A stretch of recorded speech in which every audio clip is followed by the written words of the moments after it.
स्वः तत्सवितुर्वरेण्यं भर्गो देवस्य धीमहि धियो यो नः प्रचोदयात्।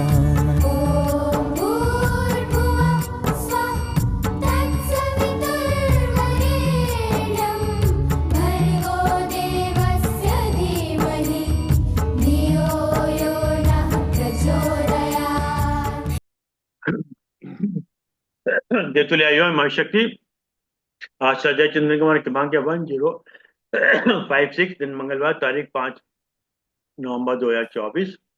और आज हमारे बीच में आदरणीय बागी शर्मा जी जो एडवोकेट सुप्रीम कोर्ट है। आपका जो विषय है वो पूर्ण तो लोग अहिल्याबाई होलकर, एक गंभीर विषय, एक ऐसे व्यक्तित्व को लिया है आजकल जिन्होंने अपने जीवन काल के अंदर एक ऐसा इतिहास रचा जो आज भी उनकी वीरगाथाएं अमर हैं। एक ऐसा डिसीजन लिया जो आज की तारीख में कोई और नहीं ले सकता, जो पुत्र के अगेंस्ट में लिया था उन्होंने। अब ज्यादा समय लेते हो आदरणीय बागी शर्मा साहब से निवेदन करते हैं कि आज का प्रवचन जारी करें। आदरणीय बागी जी। सभी प्रबुद्ध श्रोताओं को, सभी जितने संबंधित मेरे आदरणीय हैं, सबको मैं प्रणाम करता हूँ। और सर्वप्रथम माँ गायत्री की आराधना के साथ मैं अपना आज का उद्बोधन आरंभ करूंगा। ओम भूर्भुवः स्वः तत्सवितुर्वरेण्यं भर्गो देवस्य धीमहि धियो यो न प्रचोदयात्। जय मां।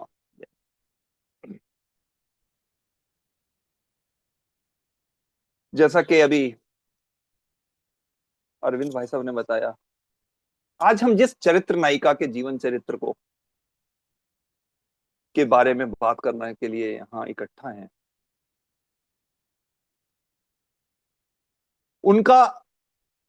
उनके बारे में यह प्रसिद्ध था कि धर्म बल के समक्ष संसार में अन्य बल जितने भी हैं वो सब सेकेंडरी हो जाते हैं।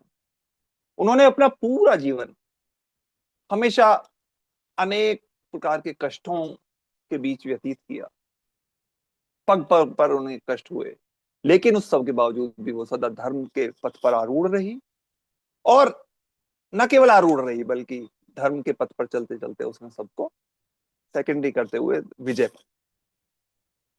अगर हम दुनिया के प्रमुख और प्राचीन इतिहास पर नजर डालें तो हम पाएंगे कि ऐसी बहुत कम महिलाएं हैं जिनका उस देश के इतिहास और जनमानस पर इस तरह का प्रभाव रहा हो।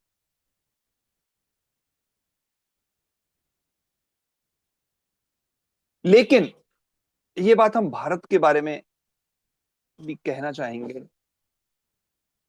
कि भारत में भी ऐसी अनेक महिलाएं ऐसी हुई जिन्होंने अलग अलग क्षेत्रों में काम करते हुए अपनी जनमानस पर अमिट छाप छोड़ी। ऐसी ही एक देवी है महेश्वर की या मध्य प्रदेश की जो महारानी रही, देवी अहिल्याबाई होलकर। हालांकि यह भी एक सर्वविदित तथ्य है कि जैसा उनका जीवन था, जितना अतुलनीय उनका जीवन था, जितना सराहनीय उनका जीवन था, जितना प्रेरणादायक उनका जीवन था, उस हिसाब से उनको इतिहास ने नजरअंदाज किया। अहिल्याबाई होलकर का जन्म 31 मई 1725 में हुआ था। वो महाराष्ट्र मराठा साम्राज्य की प्रसिद्ध महारानी थी। और विश्व मतलब अपने समय के जो प्रसिद्ध मल्हारराव होलकर थे सूबेदार, उनके पुत्र खंडेराव की वो धर्मपत्नी थी। उन्होंने अपने राजकाज में महेश्वर को अपनी राजधानी बनाकर वहां पर मेवा वो जो है उस क्षेत्र में अपना राज्य किया। मालवा क्षेत्र उसको कहा जाता है। हालांकि उनका जन्म महाराष्ट्र के एक अहमदनगर के छोटे से एक गांव में हुआ था और उनके जो पिताजी थे मकोजी राव शिंदे, वो एक सामान्य किसान थे और अपने गांव के पाटिल थे।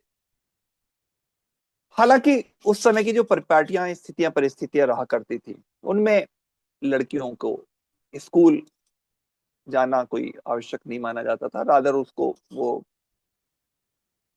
स्कूल ना जाने की तरफ प्रोत्साहित रहते थे। लेकिन इस सब के इतर, इस सबसे अलग अहिल्याबाई के पिता ने उन्हें स्कूल में भेजा और पढ़ने लिखने के लिए सदा प्रोत्साहित किया। उस सब के बाद उनका विवाह इंदौर राज्य के संस्थापक मल्हारराव होलकर के पुत्र खंडेराव के साथ हुआ। उनको एक पुत्र मालेराव और उनकी पुत्री मुक्ताबाई। अहिल्याबाई का विवाह 1733 ईस्वी में हुआ था। खंडेराव होलकर के पिता मल्हारराव होलकर मराठा सरदारों में एक ताकतवर सरदार माने जाते थे। हालांकि मल्हारराव ने अपने बेटे खंडेराव के लिए अहिल्याबाई को क्यों चुना, कैसे चुना, यह भी एक दिलचस्प कहानी।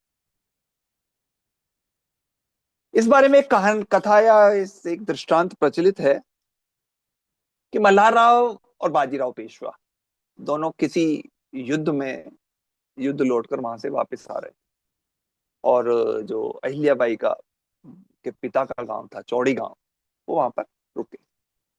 शिप्रा का किनारा था, वो वहां पर थोड़ी देर विश्राम करने लगे।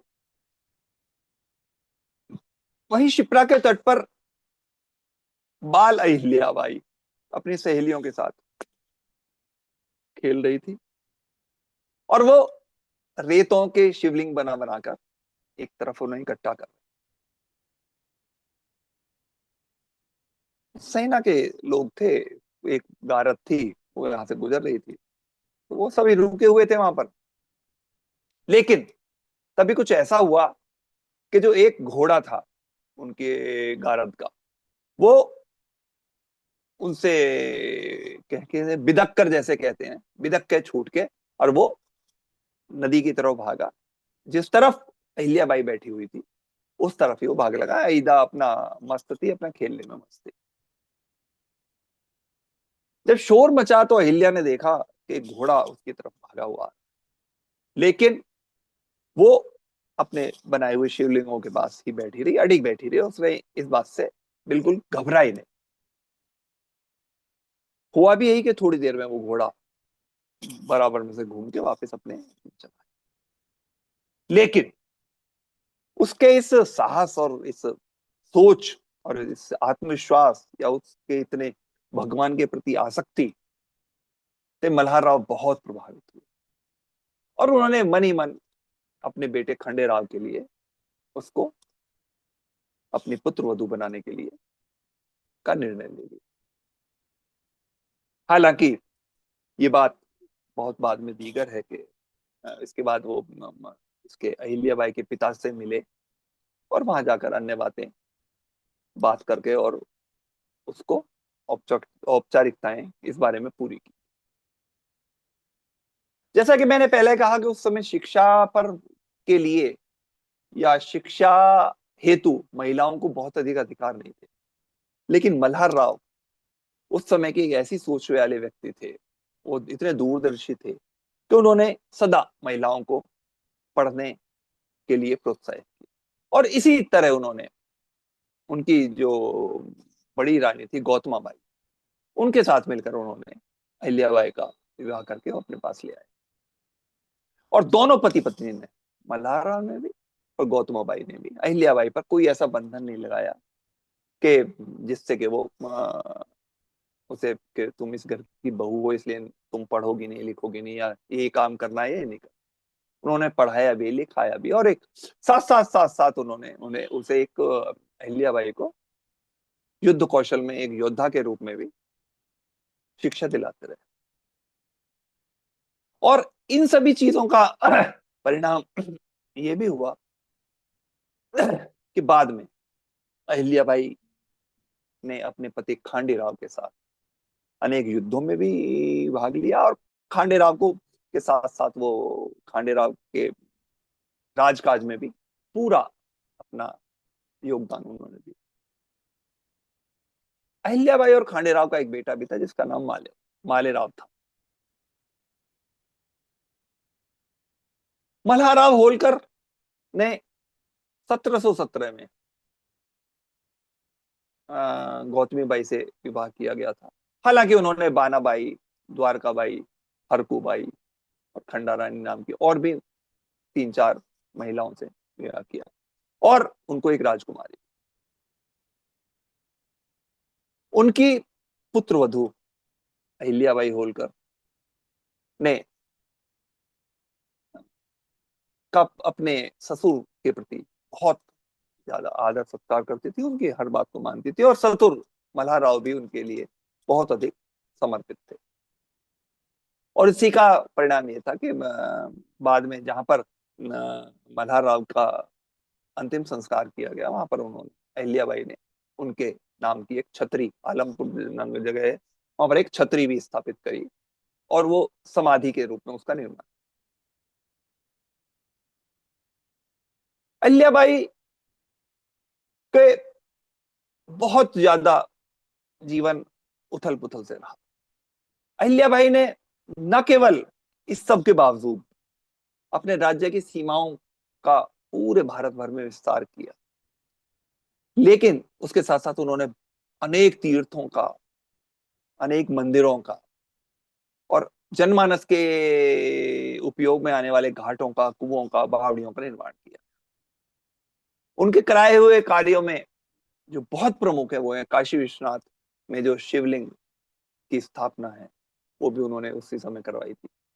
इसके अलावा भी उन्होंने जो भूखे प्यासों लोगों के लिए अन्य क्षेत्र खोले, प्याऊ बनवाई और मंदिरों में भी, उस समय के मंदिरों में शिक्षित विद्वानों की नियुक्ति, शास्त्र सम्मत विद्वानों की नियुक्ति के लिए भी उन्होंने प्रयास किए, उनको वहां पर नियुक्तियां की और उसके साथ साथ उन्हें मनन चिंतन और प्रवचन के लिए भी उनको प्रोत्साहित किया। हालांकि जब इनका विवाह हुआ उस समय इनकी 10-12 साल की आयु थी और मात्र 29 वर्ष की अवस्था में ये विधवा हो गई। इनके पति का स्वभाव खंडेराव का जरा चंचल और उग्र था, लेकिन इन्होंने उस सबको बहुत आराम से सहन किया, क्योंकि इनका जो मुख्य हे था वो मालवा की जो विरासत है उसको संभाल। कहा जाता है कि जब अहिल्याबाई के पति खंडेराव होलकर की मृत्यु हुई तो अहिल्याबाई के ससुर ने, मल्हारराव होलकर ने, उन्हें सती होने से रोक दिया, क्योंकि उस समय सती होना एक प्रथा थी। मल्हारराव ने उन्हें सैन्य शिक्षा दी और उस दौर में आप देखिए महिला सशक्तिकरण की जो एक मिसाल थी वो एक वहां उस समय कायम। भरतपुर में जब युद्ध हुआ था तो उसमें मल्हारराव, खंडेराव और अहिल्याबाई की तीनों की एक तरह से परीक्षा थी, क्योंकि वो मराठों और जाटों के बीच में एक घमासान युद्ध हुआ था और उसी युद्ध का परिणाम ये हुआ था कि खांडेराव की उस युद्ध के दौरान मृत्यु हो गई। हालांकि मल्हारराव के लिए पुत्र की मृत्यु का वेदना असहनीय, देखिए जिसके सामने पिता का या उस पत्नी का कैसा स्थिति होगी, ये आप केवल सोच ही सकते हैं। मल्हारराव के लिए ये पुत्र की वेदना असहनीय थी और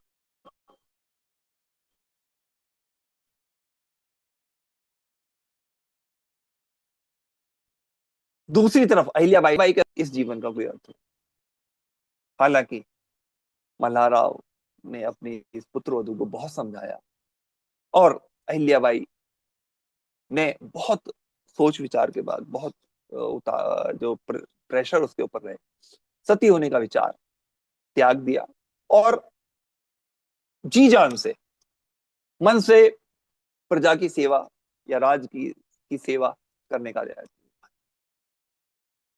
बहुजन हिताय बहुजन सुखाय का जो मूल मंत्र है वो उन्होंने अपने जीवन में उतारा और राज से जितने भी सुख थे उनको त्याग कर केवल और केवल पीड़ित जनमानस की सेवा में उन्होंने अपने जीवन को बनाने का लक्ष्य सामने। देखिए, जब उस समय पुरुष प्रधान समाज था और जब अहिल्याबाई के ससुर की भी मौत हो गई, तो पुरुष उत्तराधिकारी ना होने के कारण अहिल्याबाई को बहुत अधिक संघर्ष करना पड़ा। राज्य की बागडोर आखिर में उन्हें संभालनी पड़ी। उन्होंने राजपूत, भील, दीवान गंगाधर राव और अनेक जो बाहरी शासक थे उनके आक्रमण को झेला भी और अपने राज्य को उनके आक्रमण से बचाया। उनके जीवन में कष्ट इतने अधिक रहे। जब वो 42-43 वर्ष की थी तो उनके पुत्र मालेराव का भी देहांत।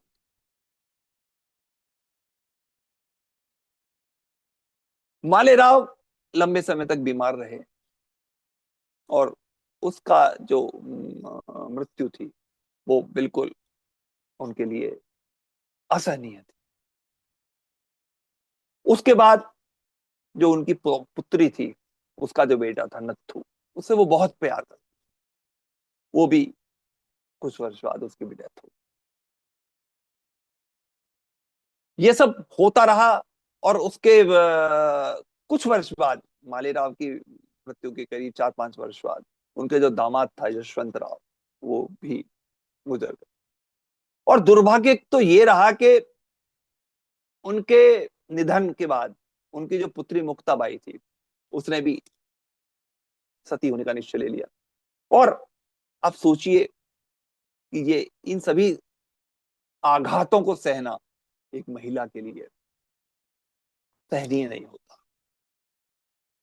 कारण यही हुआ कि लाख समझाने के बावजूद भी उनकी पुत्री मुक्ताबाई सती हुई। अब उनके दूर के संबंधी तुकाजी राव पर उनका बहुत स्नेह था और वो सोचती थी कि आगे चलकर यही शासन चलाएंगे, व्यवस्था चलाएंगे, न्याय को संभालेंगे। लेकिन तुकोजी राव भी अंदर अंदर उनसे बहुत द्वेष रखते थे और उन्होंने आखिर में उनको दुख देते रहे। हालांकि राजगद्दी संभालते हुए अहिल्याबाई होलकर ने आसपास के राज्यों में यह सूचना पहुंचा दी थी, सबको ये स्पष्ट निर्देश दे दिया था कि उनके सेनापति और पेशवा बाजीराव उनके साथ हैं और अब वो राजगद्दी पर बैठ ली हैं। और अपने राज्य को मजबूत करने के लिए, उसके अच्छे परिणाम मिले, इसके लिए उन्होंने महिला सेना की एक इकाई की स्थापना की। अहिल्याबाई ने सदा ये प्रयास किया कि उसके राज्य में, राज्य के कार्यकलापों में, राज दरबार के कार्यों में भी या अन्यथा भी, हर एक क्षेत्र में, व्यापार में भी, कामकाज में भी महिलाओं को उचित स्थान मिलना चाहिए। न सिर्फ ये, बल्कि उन्होंने लड़कियों की पढ़ाई लिखाई को विस्तार देने के लिए बहुत काम किए और दीन दुखियों की मदद को वो सर्वोपरि मानते। अगर बात की जाए तो अहिल्याबाई होलकर ने हमेशा ही समाज की सेवा में उठने वाले हर एक कदम का स्वागत किया और कोई भी ऐसा मौका उन्होंने कभी नहीं गंवाया कि जिससे कि वो परेशान हो। मुख्य बात यह थी कि उन्होंने अपने जीवन काल में जब जितने दिन राजकाज किया, कभी भी किसी को मृत्युदंड नहीं दिया। उस समय जबकि कितना कठोर शासन हुए करते थे, उन्होंने कैदियों जो उसमें राज्य में किसी ना किसी दोष में जेलों में डाल दिए जाते थे, उन्हें शपथ पर उनसे शपथ लेकर और उन्हें छोड़ने के लिए कि ठीक है, आज के बाद मैं ये काम नहीं करूंगा या नहीं करूंगी, ये कहकर उनको छोड़ने के भी काम। अहिल्या भाई उस समय आप देखिए 1720 में अहिल्या भाई ने उस समय भी किसानों को खेती बटाई पर देने के लिए कि ठीक है, ये राज्य की जमीन है, आप इस पर खेती कीजिए और जब फसल होगी तो उसमें थोड़ा बहुत हिस्सा आपका, 60% राज्य का, 40% आपका, इस तरह से बांट दी जाएगी। उसके साथ साथ उन्होंने अनेक जो ऐसे कर थे जिससे कि गरीब या पीड़ित व्यक्ति को कष्ट हो या उसके ऊपर अतिरिक्त बोझ पड़े, उन्होंने सारे कर समाप्त कर। और जब ये सब कार्य कर समाप्त हो गए तो उसका प्रभाव ये पड़ा कि मालवा जो राज्य था बहुत ही समृद्ध और बहुत ज्यादा शक्तिशाली बनता था। हालांकि जब 1795 में उनका निधन हुआ, उसके बाद उनके जो सेनापति तुकोजी ने इंदौर की गद्दी संभाली। विशेष बात यह है कि अहिल्याबाई होलकर ने न केवल अपने इंदौर या मालवा क्षेत्र, बल्कि अपने राज्य की सीमाओं से बाहर भी भारत भर में अनेक तीर्थ स्थानों पर मंदिरों का निर्माण कराया, घाट बनवाए, कुएं बावड़ियों का निर्माण कराया, जो जीर्ण शीर्ण मंदिर थे उनको सुधरवाया, भूखों के लिए अन्य क्षेत्रों की स्थापना की, प्यासों के लिए प्याऊ, और मंदिरों में ऐसे लोगों को नियुक्त कराने की वकालत की जिससे कि लोगों का मंदिरों के प्रति रुझान भी बढ़े, आकर्षण भी बढ़े और मंदिरों से सकारात्मक बातें बाहर आए। उन्होंने आत्म प्रतिष्ठा को, जो अपनी स्वयं की प्रतिष्ठा का जो मोह है उसे त्याग कर सदा न्याय करने का प्रयत्न किया, और यही मरते दम तक वो करती रही। अपने जीवन में, उनके जीवन काल में जीते जी उनको लोग जनता की देवी समझते थे और जनता की देवी कहते थे, और इसीलिए उनको ये कहा जाता था कि ऐसा राजकाज या इस तरह की स्थितियां परिस्थितियां किसी भी जगह उस समय भारत में बहुत सारे राजा थे, बहुत सारे लोग थे, शासक थे, कहीं नहीं थी।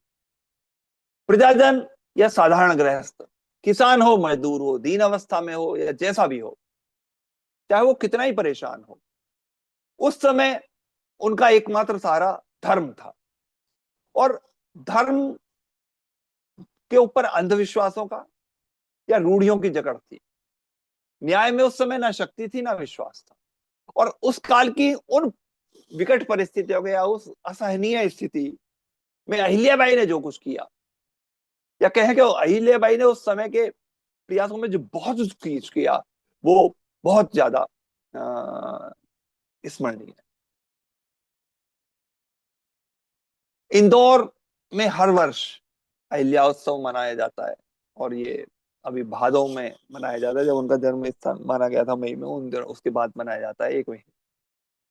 और अहिल्याबाई जब 6 महीने के लिए पूरे भारत की यात्रा पर गई जाती थी कभी कभी, तो अपना जो राजकाज था वो स्थानीय पाटीदारों को या उनको छोड़ जाया करती थी, और उनके राज्य संचालन से प्रसन्न होकर ही भी कई बार वो, यदि कोई अच्छा जो उनका पाटीदार था या जो उनका जो जिले का जो था, उसको यदि उनको ये पता लगता था कि हाँ ये अब जो अच्छा संचालन कर रहा है, तो वो राजकाज उसी को दे देते। उनके मंदिर निर्माण और धर्म के प्रति उनके रुझान के बारे में कुछ लोगों में मतभेद भी हुआ करते थे। लोगों का मानना था कि ये मंदिर या धार्मिक कार्यों पर बहुत ज्यादा खर्च करती हैं, और इससे ज्यादा इनको जो खर्चा है वो सेना के, क्योंकि जैसा कि उस समय के मराठों के या उस समय के लोगों की अवधारणा थी कि सेना को मजबूत करने पे ज्यादा धन करना। और इसी तरह की बातें उनके जो सेनापति थे, जिनको वो तुकोजी राव को उन्होंने भेजा था, वो भी कहीं भी कभी उनके बारे में उल्टी सीधी बातें फैला देते रहते थे कि ये मंदिरों के या फिर धार्मिक स्थानों के बारे में बहुत ज्यादा इनकी रुचि है, इन्हें ये सब छोड़ देना चाहिए और सेना के ऊपर ज्यादा ध्यान। जबकि अहिल्याबाई का यह मानना था कि हिंदुओं के लिए धर्म की भावना सबसे बड़ी प्रेरक शक्ति है, और इसी के द्वारा अहिल्याबाई ने उस समय के जो समाज को संगठित किया।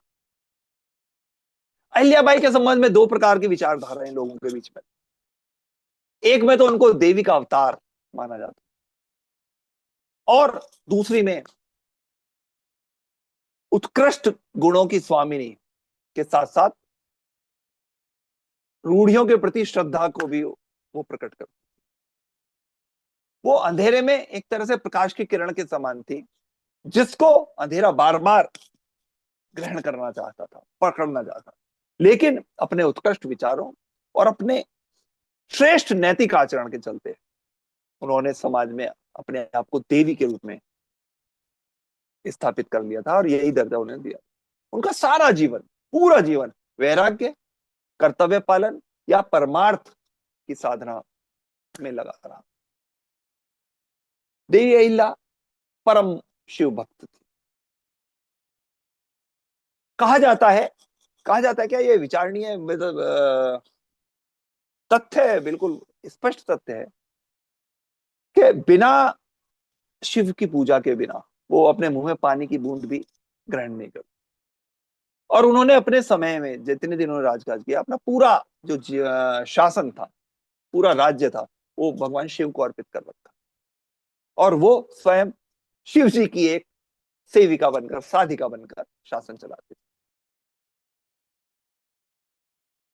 संपत्ति सब रघुपति की आही, मतलब सारी संपत्ति तो भगैया भगवान की है। इसके बाद या इस विचार वाला, आप देखिए राजा राम के भाई भरत के अलावा आपको और कोई उदाहरण नहीं मिलेगा। जैसे भरत ने अपना पूरा जीवन, या जो 14 वर्ष का जो समय था, वो राम की सेवा में या भगवान की सेवा में ये मान गए कि ये तो संपत्ति तो भगवान, राज तो भगवान जी का है, मैं तो उनका सेवक हूँ। यही किया। उसी तरह से अहिल्याबाई ने भी अपना पूरा जीवन केवल और केवल भगवान की सेविका बनकर शासन करते हुए, यहां तक कि जो राजाज्ञा थी या जो सरकारी फरमान थे, उन पर भी वो अपना नाम नहीं लिखती थी, केवल नीचे श्री शंकर लिख देती। और आप देखिए उस समय के जो मुद्राएं थी, उन पर शिव जी का शिवलिंग और उनका ये बिल्व पत्र अंकित होता। और जो सिक्के होते थे रुपयों पर, ये और जो सिक्कों पर, उन पर नंदी का फोटो हुआ। उस समय से लेकर आज तक इंदौर के जो सिंहासन पर जितने भी लोग आए, जितने भी नरेश बने, जितने भी राजा महाराजा, रानी महारानी बने, सबकी राजाज्ञाएं तब तक श्री शंकर की आज्ञा से जारी नहीं होती, जब तक कि वो राजाज्ञा मानी नहीं जाती थी। मतलब यदि उस पर श्री शंकर का नाम या उनकी मोहर नहीं लगी है, तब तक वो राजाज्ञा नहीं मानी, और उस पर अमल भी नहीं होता था। एक जो मुख्य बात है वो ये है कि अहिल्याबाई का रहन सहन बिल्कुल सिंपल था। विशुद्ध सफेद वस्त्र धारण करती थी, कोई गहना वहना नहीं पहनती थी, और भगवान की पूजा, अच्छे किताबों का, अच्छे ग्रंथों का पठन पाठन और राजकाज, इसमें वो अपना नियमित उनके कार्यकलापों में शामिल थी। जिस समय अहिल्याबाई ने अपने हाथ में शासन लिया था, उस समय राज्य में बहुत अशांति हुई करती थी। चोर डाकू और उपद्रवियों से लोग बहुत परेशान। और ऐसी हालत में उन्होंने जो मुख्य अपना आदेश दिया या अपना कर्तव्य माना, उन्होंने वो माना कि उपद्रव करने वालों पर काबू किया जाए, जिससे कि प्रजा निर्भय होकर शांतिपूर्वक अपना जीवन जिए। उपद्रवों में जो भील थे वो बहुत अधिक आतंक फैलाते, और जब उनके ऊपर राजकीय सेना या राजकीय जो शासन की व्यवस्थाएं थी, उनका कोई फर्क नहीं पड़ा, तो उन्होंने प्रजा का ध्यान दिलाते हुए ये घोषणा कर दी कि जो भी वीर इन उपद्रवियों को काबू में कर लेगा या जो इनको के उपद्रव को समाप्त कर देगा, उसके साथ मैं अपनी बेटिया मुक्ताबाई की शादी करूं। बहुत बड़ी बात। इस घोषणा के बाद अनेक लोगों ने किया, लेकिन यशवंतराव फणसे नाम के एक युवक थे, उन्होंने बड़ी नम्रता से अहिल्याबाई से कहा कि वो ये काम कर सकते हैं। महारानी अहिल्याबाई बहुत प्रसन्न हुई और उन्होंने उनको इस काम पर लगाने के लिए स्वतंत्र। यशवंत राव ने भी बहुत मन से ये सब काम किया, बहुत अपने लोगों के साथ मिलकर उन्होंने बहुत कम समय में ही उन्होंने सारे राज्य में शांति की स्थापना करा दी। और महारानी ने भी अपने वचन का पालन करते हुए एक समारोह करके मुक्ताबाई का, अपनी बिटिया का विवाह यशवंत राव से करा। इसके बाद उनका जो मुख्य ध्यान था वो शासन के भीतरी सुधारों की तरफ और राज्य में कैसे शांति और सुरक्षा रहे, ये निश्चित होने के बाद उन्होंने कहा किस तरह से यहाँ का राज्य में व्यवसाय और व्यापार में बढ़ोतरी हो, जिससे कि समृद्ध हो। और उसके लिए जब उन्होंने इस तरफ ध्यान देना शुरू किया तो जो वहां का जो कारीगरी है या जो कला कौशल है, उसमें लोगों को कैसे अवसर मिले कि वो उनकी कला आगे निखरे, इसलिए उन्होंने इसकी तरफ भी अपना ध्यान दिया है और लोगों को अवसर देने शुरू करे, विशेषकर महिलाओं को अवसर देने शुरू करे कि जिससे कि वो अपना इंडिपेंडेंट होकर अपना कार्य करें और उनको आगे। नर्मदा के किनारे महेश्वर नामक स्थान था, महेश्वरी वो उनका की राजधानी। इस सब का इंफ्रास्ट्रक्चर जैसे कहते हैं ना प्रोवाइड कराया, तो इसका असर ये पड़ा कि आसपास के जो कारीगर थे वो वहां पर आने लगे और शीघ्र ही वस्त्र निर्माण में वो एक बहुत अच्छा केंद्र बना। इसके साथ साथ उन्होंने अपने राज्य को विभिन्न जिलों में तहसीलों में बांट दिया और अपने प्रजा का और शासन की सुविधाओं को ध्यान रखते हुए उन जगह पर विभिन्न अलग अलग जो लोगों को नियुक्त कर दिया, जिससे कि जिस तरह यहाँ पर जिलाधीश या फिर तहसीलदार हैं उसी तरह से उन्होंने उस समय। और इस सब के साथ साथ न्याय की प्रणाली में भी सुधार हो, इसलिए उन्होंने उस समय न्यायालयों की भी स्थापना की, जबकि उस समय राजा या राज दरबार को ही इन सब चीजों के लिए अधिकृत माना। राज्य की जितनी भी पंचायतें थी उनके काम को व्यवस्थित किया गया और न्याय की गुहार लगाने वालों की सिस्टम बना दिए गए। जैसे यहाँ पर भी इस समय आप पहले सिविल जज, फिर डिस्ट्रिक्ट जज, फिर हाई कोर्ट, फिर सुप्रीम कोर्ट, इस तरह है। उस तरह से सारी पंचायतों में न्याय पाने वाले जो लोग थे उनके मंत्री थे या उस जो तहसीलदार, या फिर यदि कोई जिला है तो उसका जो कलेक्टर थे या जिला के जो भी मुख्यमंत्री थे या मंत्री थे वो उनकी सुनते। हालांकि यदि उनके फैसले से कोई संतुष्ट ना हो तो वो राज दरबार में उसको ये एक सिस्टम बनाया हुआ था कि उसको एक अवसर मिलता था कि वो अपनी मंत्री से उसके मंत्री जो संबद्ध मंत्री थे उसकी अपील से। उसके बावजूद भी यदि किसी को कोई दिक्कत होती है, कोई संतुष्ट ना हो, तो महारानी खुद भी उस में फैसले में अपना दखल देती थी और उसको सुनती। मेन बात यह थी कि अहिल्याबाई महिला सशक्तिकरण की बहुत बड़ी पक्ष था। उन्होंने देखा कि भारतीय संस्कृति में दुर्गा और चंडी के रूप में जब देवियां हैं तो इसी तरह क्यों ना मैं अपने समाज में जो महिलाएं हैं उनको भी उचित स्थान दिलाऊं और नारी शक्ति का उपयोग करूं। अहिल्याबाई का जीवन या उनका राजकाज का सिस्टम या जो उनकी प्रणाली थी, उन्होंने यह साबित कर दिया कि स्त्री किसी भी स्थिति में पुरुषों से कम नहीं। आप देखिए वो स्वयं अपने श्वशुर के साथ भी, अपने पति के साथ भी रण क्षेत्र में जाया जाती थी। हालांकि पति के देहांत के बाद भी वो अपने सेनापतियों के साथ या अपनी टुकड़ियों के साथ युद्ध क्षेत्र में उतरती थी और नेतृत्व।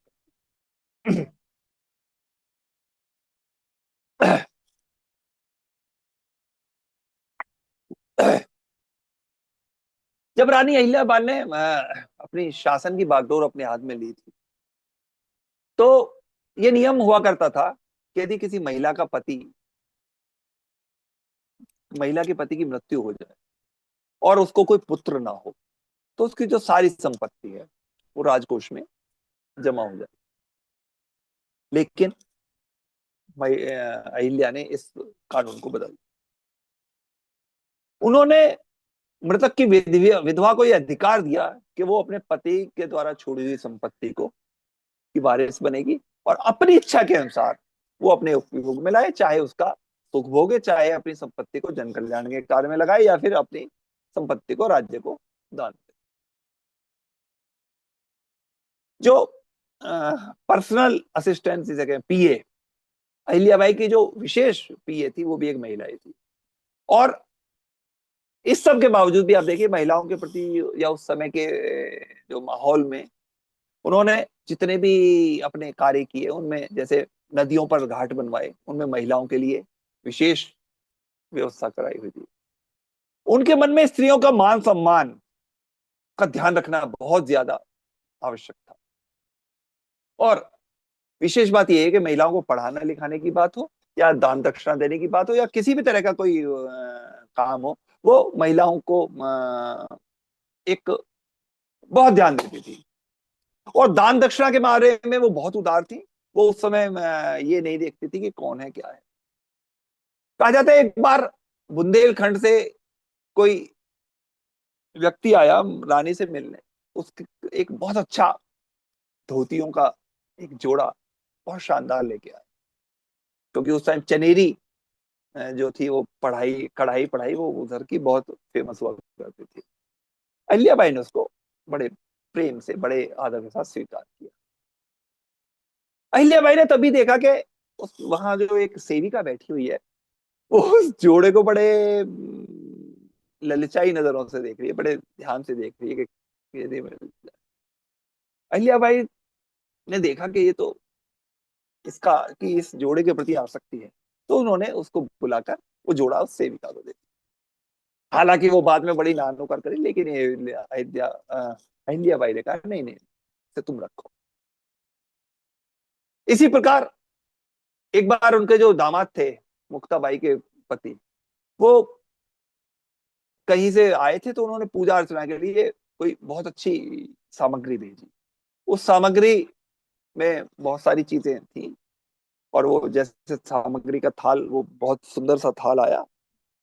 तो वो जब अहिल्याबाई पूजा के लिए जा रही थी, तो उन्होंने देखा कि एक भिखारिन जो है वो हम्म, उसे सामान की तरफ बड़ी देख रही है।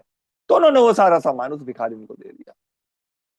उनकी सेविका ने याद दिलाया कि ये सामान की जरूरत तो आपके पास, आपको भी है, क्योंकि आप मंदिर में जाएंगे तो पूजन पाठन कैसे करेंगे।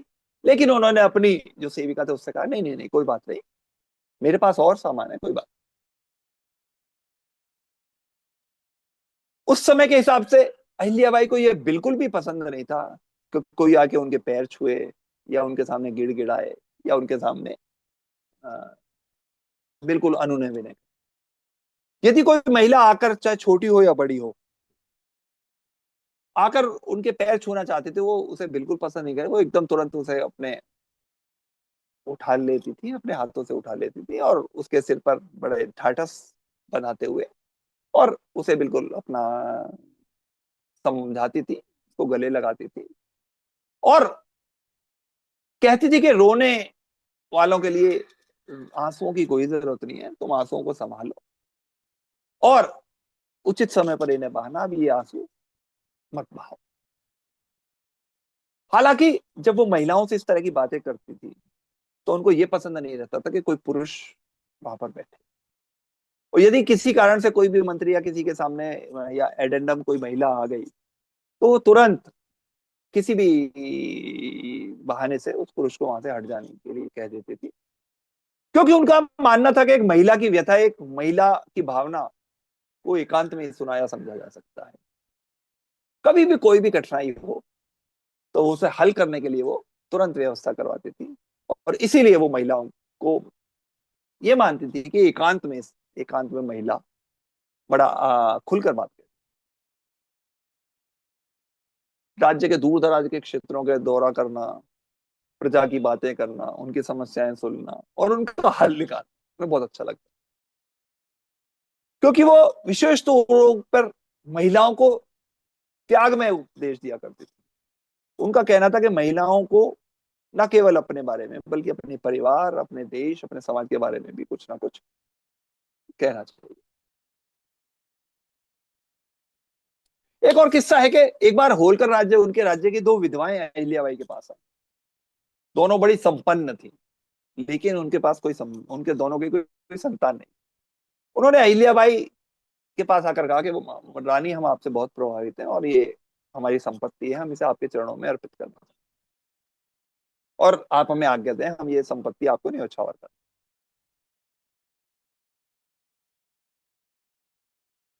एक राजा होता तो उसे कोई दिक्कत नहीं थी, वो तो तुरंत ले लेता कि ठीक है राजकोष में जमा करा दो। लेकिन उन्होंने उन दोनों को यह कहकर मना कर दिया कि मैंने अपनी संपत्ति कोई जन कल्याण में लगा रखा है, तो आप भी जो संपत्ति ला रही हो आप स्वयं ही जन कल्याण में लगाओ और इससे आगे बढ़ाओ। मल्लाराव के भाई बंधुओं में एक तुकोजी राव होलकर जो थे वो उनके विश्वास पात्र थे, और मल्लाराव ने सदा उन्हें अपने साथ राजकाज के लिए वो उनको तैयार भी करना। अहिल्याबाई ने भी उनको अपना सेनापति बनाया। वैसे तो तुकोजी राव अहिल्याबाई से बड़े थे, परंतु वो अहिल्याबाई को अपनी माता के समान मानते थे और राज्य में पूरी लगन के साथ अ, कार्य करते थे। अहिल्याबाई का उन पर इतना अधिक विश्वास और प्रेम था कि उन्हें वे पुत्र की तरह मानती थी, और राज्य के कागजों में कहीं कहीं जहां पे भी कोई विशिष्ट काम की जरूरत पड़ती थी वो तुकोजी राव को भेजती थी, और तुकोजी राव भी वहां पर उस कार्य को अ, निपटा किया।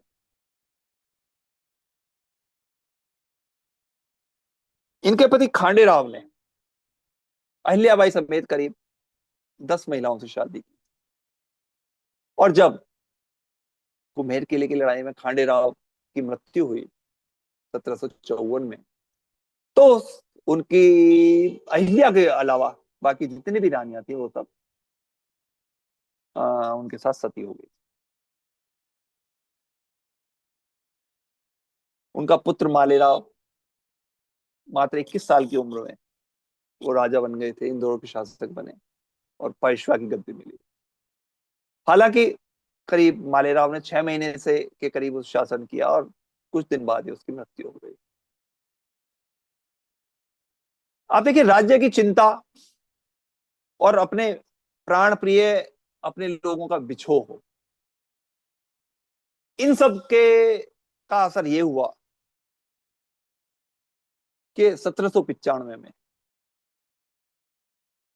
उनकी भी बीमारी ने उन्हें ग्रसित कर लिया और अहिल्याबाई का मृत्यु हो गई। अब देखिए अहिल्याबाई का जो नाम है पूरे बहुत ही सम्मान के साथ दिया। उनके नाम से अनेक राज्यों में, न केवल मध्य प्रदेश बल्कि उत्तराखंड राज्य अनेक जगह उनकी वो चलती है, और धार्मिक कार्यों के प्रति उनका बहुत रुझान था। उन्होंने अपने जो समय है उसमें न जैसा कि पहले बताया कई मंदिर घाट कुएं बावड़ियां, काशी विश्वनाथ मंदिर का उन्होंने निर्माण कराया। उन्होंने विष्णुपद मंदिर गया में की भी संरचना कराई। बद्रीनाथ से लेकर रामेश्वरम तक और द्वारका से लेकर द्वारिकापुरी तक जो जितने भी मंदिर थे चारों इन धामों के बीच में, उन्होंने उनको पुनर्निर्माण कराया और बड़े से न केवल मंदिरों का बल्कि उन्होंने भूखों के लिए और प्यासों के लिए भी व्यवस्था की। समाज सुधार, कृषि सुधार और जल का प्रबंधन, पर्यावरण, जल कल्याण और शिक्षा, इन सब के लिए उन्होंने बहुत काम। आप जानते हैं कि 1770 के करीब जब औरंगजेब ने एक फरमान जारी कर दिया था कि काशी विश्वनाथ मंदिर को तोड़ दिया, तब उस समय जब 1769 में इसके तोड़फोड़ की गई तो 70-71 में रानी अहिल्याबाई ने स्वयं पहुंचकर काशी विश्वनाथ धाम का पुनर्निर्माण करवाया। और आप देखिए यदि आपका कभी, मेरा तो जाना पिछले दिनों हुआ था, और उसमें आप देखिए अंदर जो है उनके योगदान के लिए एक शिलापट और उनकी एक मूर्ति भी काशी विश्वनाथ धाम के प्रांगण में लगा दी गई। हालांकि काशी विश्वनाथ धाम के पुनर्निर्माण के बाद पंजाब के महाराजा रणजीत सिंह ने काशी विश्वनाथ के शिखर पर 1000 किलो सोने का एक छत्र बनवाया। काशी तो अविनाशी है, इसे कोई नुकसान नहीं पहुंचा पाया। आताताइयों ने काशी में बहुत हमले किए, औरंगजेब ने तो अपनी तलवार के दम पर बहुत सारे अत्याचार किए, लेकिन जब ये मंदिर तोड़ा गया या इसके ऊपर किस ये प्रयास किए गए, तोड़ा तो जाए नहीं इसका, तो इसका कुछ नहीं बिगड़ा। कहा जाता है कि जब औरंगजेब के फरमान के बाद मुगल सेना ने विश्वेश्वर मंदिर को ध्वंस कर दिया, तो जो स्वयंभू शिवलिंग था उसको कोई क्षति ना पहुंचे, इसलिए जो जो वहां के महंत थे वो इस शिवलिंग को लेकर ज्ञानवापी कुंड में कूद गए थे। हमले के दौरान जो मुगल सेना ने मंदिर के बाहर जो शिव जी वो नंदी बाबा बैठे हुए हैं उनकी प्रतिमा को तोड़ने का प्रयास किया, लेकिन बहुत प्रयास करने के बावजूद भी वो उस नंदी को वहां से नहीं हिला सके। आज तक जो विश्वनाथ मंदिर और ज्ञानवापी और विशाल नंदी एक बार फिर परिसर में शामिल। अहिल्याबाई ने न केवल विश्वनाथ मंदिर का पुनर्निर्माण कराया बल्कि उन्होंने मंदिर के आसपास जो है बहुत सारे तालाब सड़कें बनवाई। मल्हारराव होलकर ने भी काशी विश्वनाथ मंदिर के निर्माण में बहुत हिस्से लिया था। हालांकि बाद में जब ईस्ट इंडिया कंपनी आ गई और अंग्रेजों का राज हो गया तब उन्होंने इसका निर्माण में कुछ उदासीनता हो गई और उस समय वो रानी भी फिर अपने राज्य में की तरफ उन्होंने अपना ध्यान। अहिल्याबाई ने न केवल काशी बल्कि सुदूर हिमालय तक उन्होंने गया। गुजरात के सोमनाथ मंदिर का उन्होंने निर्माण कराया। नासिक में त्रियंबकेश्वर मंदिर में उन्होंने एक तालाब और वहां पे छोटे छोटे मंदिरों का निर्माण।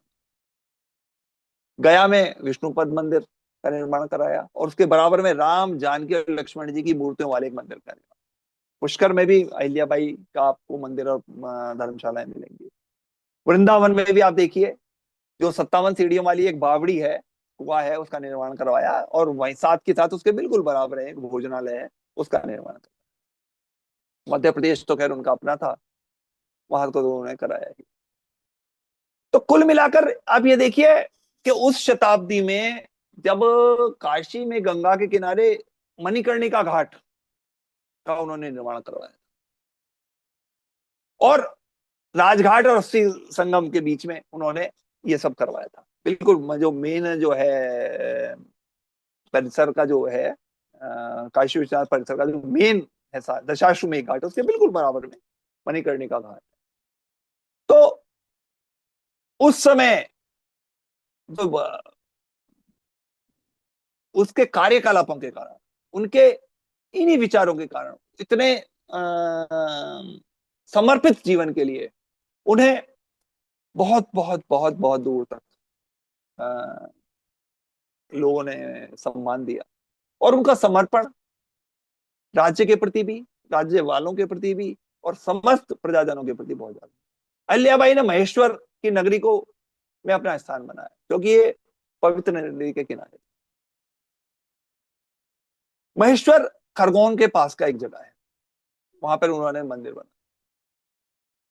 महारानी का जहां जन्म हुआ था वहां पर भी उन्होंने एक मंदिर बनवाया।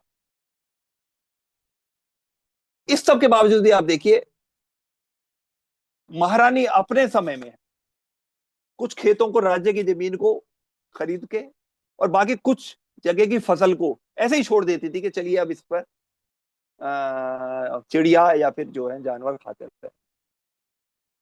अब आप देखिए नर्मदा के किनारे जो उन्होंने अपना मंदिर बनवाया था उसमें यदि आपको कभी मौका मिले आप जाइए महेश्वर में नर्मदा के किनारे अहिल्या भाई के समय में प्रतिदिन 108 ब्राह्मण यहाँ काली मिट्टी से 1.25 लाख शिवलिंग रोज बनाते। अब वहां जाइए अरबों खरबों शिवलिंग नदी के किनारे आपको बने हुए मिलेंगे। क्या शानदार घाट है, इतना स्वच्छ पानी है वहां नर्मदा का, बहुत शानदार। प्रतिदिन रानी शिवलिंगों को का निर्माण करवाती थी और आराधना करने के बाद उनको नर्मदा में अर्पित कर दिया। ये प्रथा अब भी चल रही है, लेकिन वर्तमान में 11 ब्राह्मण करीब 15,000 शिवलिंग रोज बनाते हैं, उनकी पूजा करते हैं और नर्मदा के जल में उन्हें अर्पित करते हैं। वहीं उसके पास भी उन्होंने राजवाड़ा भी था, वहां बहुत सारी यादें हैं। आप जो महेश्वर में यदि आप जाएं तो अनेक स्थान ऐसे हैं जहां पर उनकी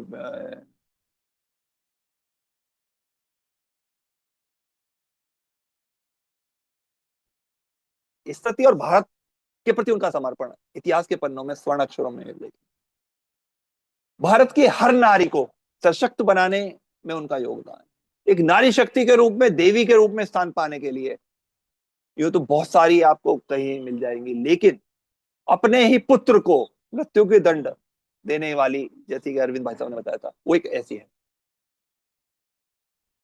अब देखिए, कहा जाता है कि एक बार इनका पुत्र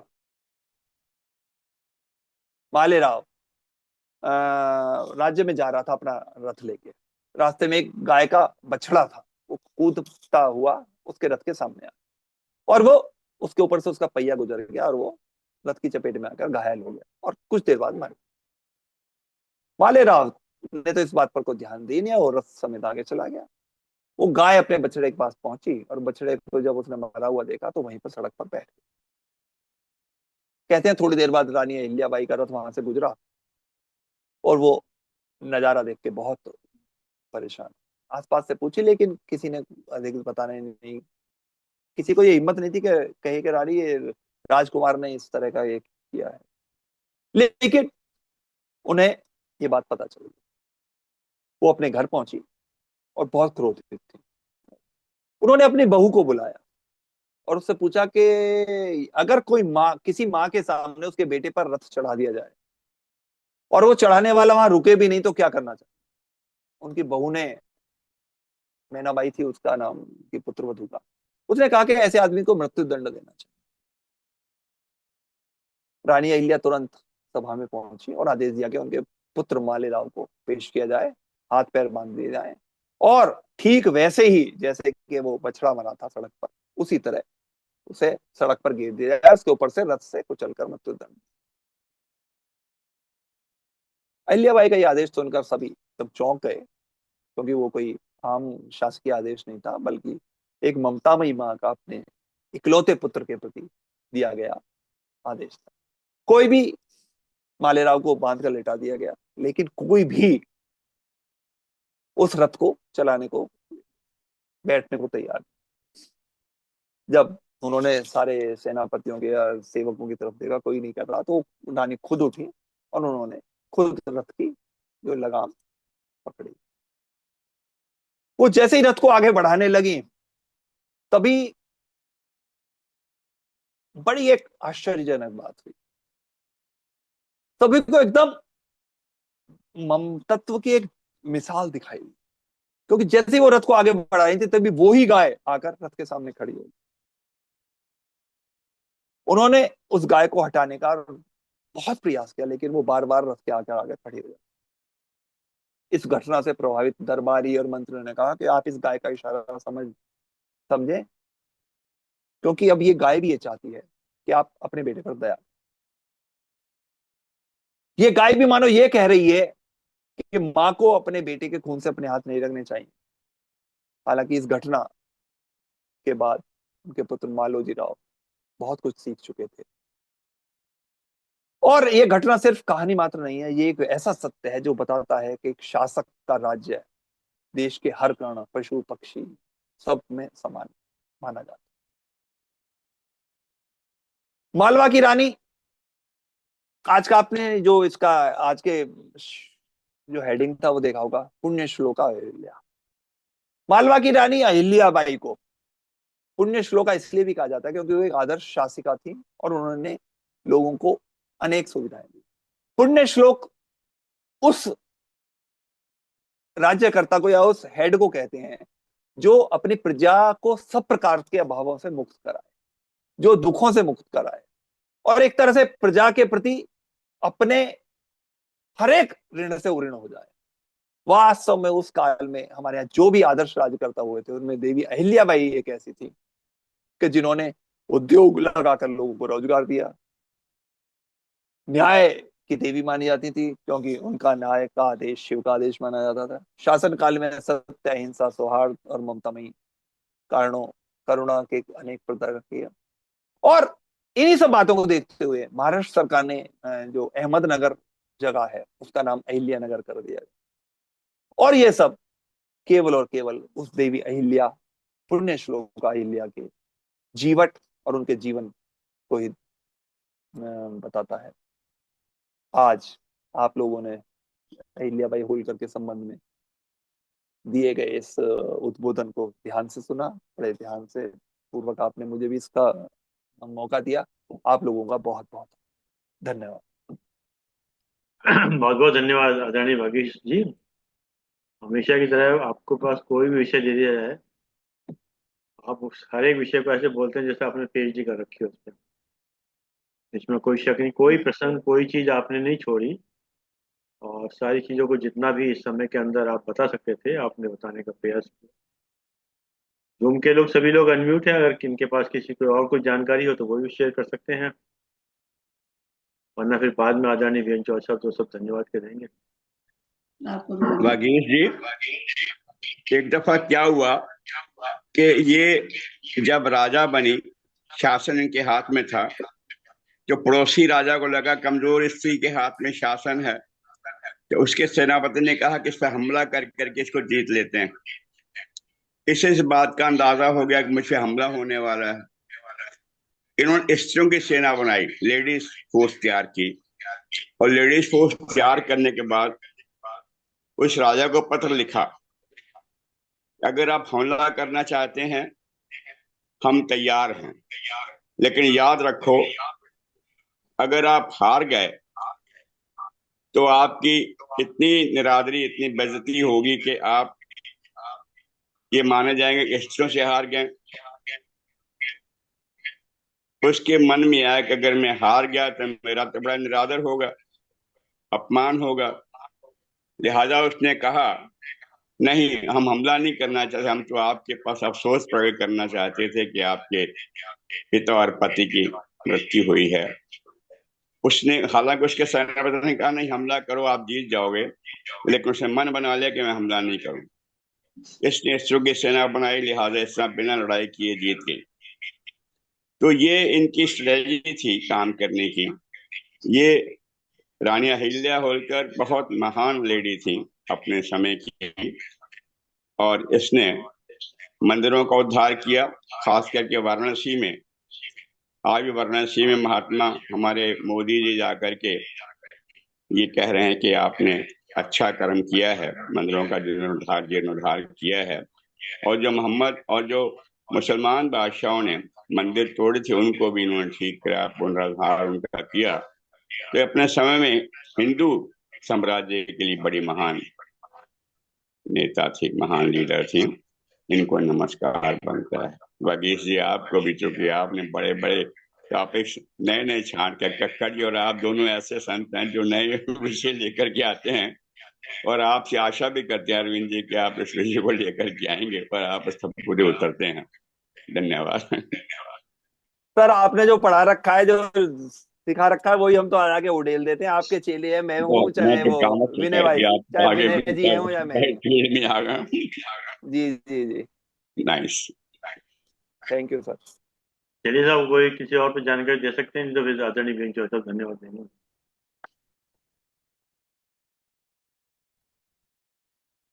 जी चौधरी साहब। प्रणाम। प्रणाम अरविंद कुमार शर्मा जी और वागीश शर्मा जी को बहुत बहुत प्रणाम और धन्यवाद। आपने अहिल्याबाई पुण्य श्लोका के विषय में जो हर बात बताई, बचपन से लेकर के बड़े होने तक, और कैसे उनकी शादी हुई, कैसे उनको सेलेक्ट किया गया उनके ससुर द्वारा, ये सच में बहुत क्या कहें, आंख में आंसू लाने वाली चीजें हैं जो बताई। और जीवन भर न केवल बाहरी शत्रु बल्कि अंदरूनी शत्रुओं से भी मुकाबला किया है, बहुत बहुत ज्यादा। घर घर के लोग, परिवार के लोग, या यहाँ तक कि ऐसा कहा जाता है कि जो पुणे के पेशवा लोग थे, उसमें से भी एक आध ऐसे थे जो इनसे जलन रखते थे। तो शायद जी वो जी भी जी। एक, उतने विरोध के बाद भी इन्होंने एक अपना ध्यान सुशासन पर लगाया, मंदिर निर्माण पर तो लगाया ही, और सारे पुनर्निर्माण कराए सब जगह के। यहाँ रोड भी सुनते हैं बनाया था, एक दो रोड भी बनाया था इन्होंने, जी वहां से लेकर के बनारस तक जाने के लिए। इंदौर के जी बगल से कहीं से निकला था कोई, वो पक्का नाम याद नहीं है, लेकिन अभी कुछ कुछ दिन पहले कोई इस पर एक सीरियल भी बना था, अहिल्याबाई हाँ, पुण्य श्लोका अहिल्या ही था उसका नाम भी। अहिल्याबाई होलकर पर हाँ, एक बना था, उसमें कुछ कुछ बातें तो दिखाई है, लेकिन आप तो हाँ जी सर। बहुत ज्यादा डीप में जाकर के बहुत चीजें बताई आपने। और आपने सही बताया, महेश्वरी सिल्क, महेश्वरी जो करगा उद्योग, वो तो फेमस हो गया, सब लोग आज भी महेश्वरी सिल्क फेमस है, लोग जी जी खरीदते जी। हैं। बिल्कुल लेकिन बिल्कुल। ये हमें, हम वहां से लिया भी है, लेकिन ये नहीं पता था उस समय कि ये अहिल्याबाई का ही किया हुआ है। तो बाद में पता चला कि ये जो रिवाइवल था, ये अहिल्याबाई होलकर ने ही करवाया था। उन्होंने ही ये सब महिलाओं को इकट्ठा करके और अब विश्वास, आत्मविश्वास पैदा करने के लिए उन्होंने ये सब काम किया, जो सभी जी जी। महिलाएं अपने पैरों पर खड़ी हो जाएं। और जैसा कि महिला कादरा साहब सशक्तिकरण। ने भी बताया कि एक आर्मी आर्मी भी एक बना लिया था, एक महिला सशक्तिकरण, उसमें भी विद्रोही, मैंने उसमें भी विरोध जरूर मिला जी होगा जी जी, उनको, बहुत, नहीं नहीं, बिल्कुल झाड़वाड़ों हुआ था, के बहुत लोगों बहुत को हुआ था। बहुत विरोध हुआ होगा। तो सच में महान थी वो। और हम लोग, आप हिस्ट्री में पढ़े हो थोड़े बहुत, हम लोग तो है ना, छोटे बच्चों की क्लास में तो है ही नहीं, ज्यादा कहाँ था, बिल्कुल कभी नहीं भी है नहीं सर। पढ़ाया गया, कभी पढ़ाया ही बहुत, नहीं गया। बिल्कुल ये सारे चैप्टर सर आप भ्रंश कर दिए गए, बिल्कुल इतिहास को बदल दिया गया। केवल आप कभी देखो ना, पढ़ाया ही नहीं गया। अकबर अकबर महान था, शाहजहां ने ये किया, जहांगीर ने ये किया, इन सब चीजों को बताते रहे, लेकिन जो वही वास्तव में नहीं वो बताया गया। वही उसी हिस्ट्री में सब लोग उलझे रहे, लेकिन ना आगे बिल्कुल। न पीछे कुछ नहीं बताया। तो आज आज के हिस्टोरियन शायद कुछ करें इस पर, नए नए हिस्टोरियन सर जो भी। करना चाहे तो लोग करने नहीं देते ना कुछ। हमारे आज की तारीख में भी बहुत से ऐसे धूमकेतु हैं जो नहीं चाहते कि हिंदुओं के प्रति जो है हिंदू इतिहास आगे बढ़े। चलिए मतलब पता नहीं एक, हिंदू नाम क्यों से एलर्जी क्यों है, ये तो पता नहीं खैर क्या, हाँ भगवान हाँ हाँ। जाने। चलिए चलिए, कोई बात। लेकिन फिर भी हमारे भारत के लिए तो कर ही सकते हैं लोग, अभी जी भी जी कर जी। सकते हैं, शुरुआत तो करें। तो ये आपने बहुत अच्छी तरह से बताया, और उसके लिए बहुत बहुत धन्यवाद। और शर्मा जी का भी धन्यवाद कि उन्होंने सेलेक्ट करके आपको सब्जेक्ट दिया, ये बहुत अच्छी बात। शर्मा जी को ही विशेष धन्यवाद है जी। शर्मा जी तो, रिंग मास्टर तो शर्मा शर्मा जी जी है तो ना। शर्मा जी तो सूत्रधार है, वो तो है ही। हाँ हाँ। नहीं, रिंग मास्टर कहता हूँ जी मैं तो, ये तो जिसे जिसे जिधर हाँक नहीं, रहे हैं हाँक रिंग देते हैं। मास्टर नहीं, अब डायरेक्टर बोलिए ना, डायरेक्टर सूत्रधार के। तो चलिए ठीक है। बहुत बहुत धन्यवाद। बहुत बहुत धन्यवाद आदरणीय बेंचर साहब, बहुत बहुत धन्यवाद आदरणीय भागीश शर्मा जी, आपने समय निकाल के समय दिया। और जूम के लोगों का विशेष रूप से धन्यवाद कि आपने समय निकाल के समय दिया। और जैसा कि एक विचार के साथ और 3 बार ओम के साथ अपनी बात को समाप्त करते हैं। आज का विचार, हमारी सफलता की सबसे बड़ी दुश्मन हमारे फेल होने का डर है। हमारी सफलता की सबसे बड़ी दुश्मन हमारे फेल होने का डर है। इसलिए जब डर हमारे दरवाजे पर खटखटाए इसलिए जब डर हमारे दरवाजे खटखटाए, तब हम साहस को दरवाजा खोलने के लिए भेजें। सही बात है। जब हमारे दरवाजे पे डर खटखटाए, तब हम साहस साहस को को दरवाजा खोलने के लिए भेजे। भेजें। तभी सफलता हमारे कदम चूमने के लिए तैयार बैठी है, बैठी बैठी। हम्म, तभी जी, सफलता। बिल्कुल बिल्कुल। बेशक सही बेशक। बात। चलिए आइए 3 बार का उच्चारण करते हैं। ओम। तो,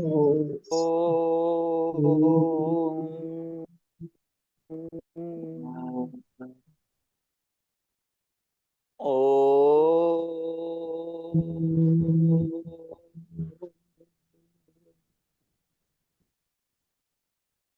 ओ ओ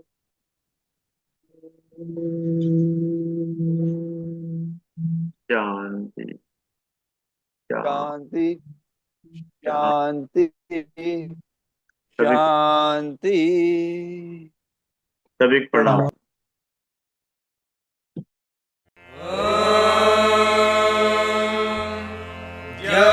शान्तिरन्तरिक्षं शान्तिः पृथिवी शान्तिरापः शान्तिरोषधयः